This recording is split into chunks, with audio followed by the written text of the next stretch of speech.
কে না চায় তার পকেটে টাকা থাক আর সেই টাকা খরচ করে জীবন উপভোগ করতে। কিন্তু সব টাকাই কি খরচ করা যায়? না, কিছু টাকা সংরক্ষণ করে রাখে শৌখিন মানুষ, যক্ষের ধনের মতন আঁকড়ে ধরে বুক পকেটে কিংবা সংগ্রহশালায়। দেশের কাগজি নোটের 50 বছর পূর্তিতে দুদিনের টাকার মেলা করেছে একটি সংগঠন। মাইদুর রহমান রুবেল জানাচ্ছেন এই বিচিত্র টাকার মেলার খবর। সবাই চায় তার কারি টাকা থাক, আয়েশি জীবন পার করতে প্রয়োজন যেই টাকার। 1972 সালের 4 মার্চ বাংলাদেশে প্রথম কাগজি নোটের প্রচলন শুরু হয়। প্রথমে 1 এবং 100 টাকার মুদ্রা দিয়ে যাত্রা শুরু হলেও বর্তমানে হাজার টাকার নোটও প্রচলিত।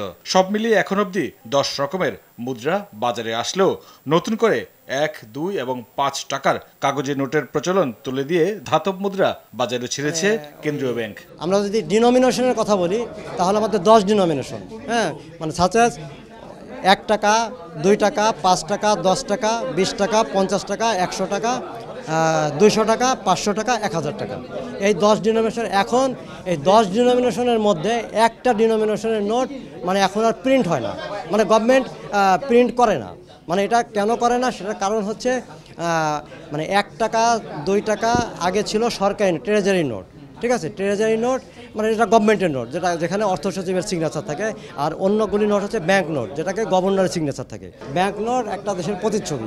এই ব্যাংক নোট কালেকশন যারা করে তারা হচ্ছে মানে এতটাই শৌখিন প্রবণ, তাদের কাছে যে কোনো টাকা আসে তারা ওই টাকার মধ্যে খুঁজে বেড়ায় যে ওই টাকার মধ্যে আমার সংগ্রহের বিষয়বস্তু কোনটা আছে। বাংলাদেশ সৃষ্টির শুরুর দিকের নোটের চেহারাও ভুলে গেছেন অনেকে হয়তো জানেনও না সেই সমৃদ্ধ ইতিহাস। অনেক প্রতিবন্ধকতা থাকা সত্ত্বেও স্রেফ শখের বশেই বছরের পর বছর ধরে টাকা সংগ্রহ করে আসছেন সংগ্রাহকরা। আমি ছোটোবেলার থেকেই মুদ্রা এবং টাকার নোট এবং ডাকটিকিট আমি সংগ্রহ করে থাকি। আমি এটা আজবত আমার কাছে প্রায় 120টা দেশের ডাকটিকিট এবং 70 দেশের আমার কয়েন এবং ব্যাংক নোট আমার কাছে আছে। কিন্তু আমরা যারা সংগ্রহ করে রাখি এটা হচ্ছে ইতিহাসকে সংরক্ষণ করি, এটা একটা অ্যাসেটও।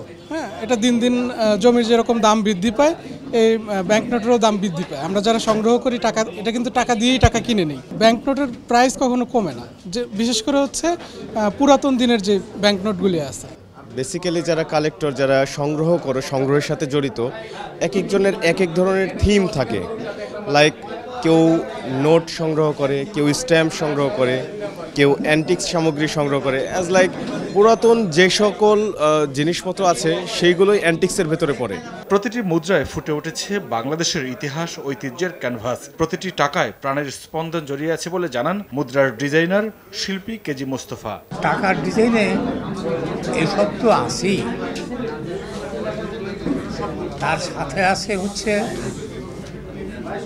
কত ক্রিটিক্যাল এটা ডিজাইন, এবং সেই ক্রিটিক্যাল ডিজাইনের ক্রিটিক্যালনেসটা জানা থাকতে হবে, করার ক্ষমতা থাকতে হবে, তাহলেই একমাত্র করতে পারবে।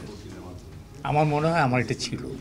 তো টাকাতে কি ডিজাইন যেতে হবে, কি সাবজেক্ট থাকবে, যদি একজন না জানে তাহলে তো সে ডিজাইন করতেই পারবে না।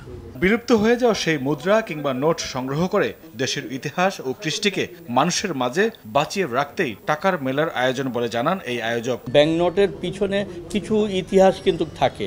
এই যে স্মৃতিসৌধের ছবি দেওয়া যে ব্যাংক নোটটা, এইটা যে কোনো দেশের যে কোনো কালেক্টরের হাতে গেলে তখন তার মনে একটা প্রশ্ন জাগে যে এইটা কী জিনিস, স্মৃতিসৌধ কেন?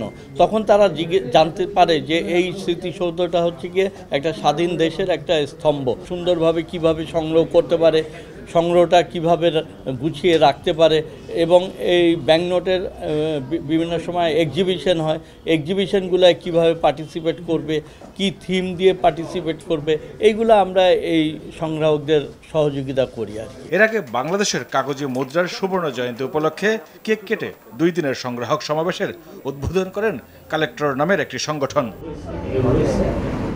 মাইদুর রহমান রুবেল, RTV, ঢাকা।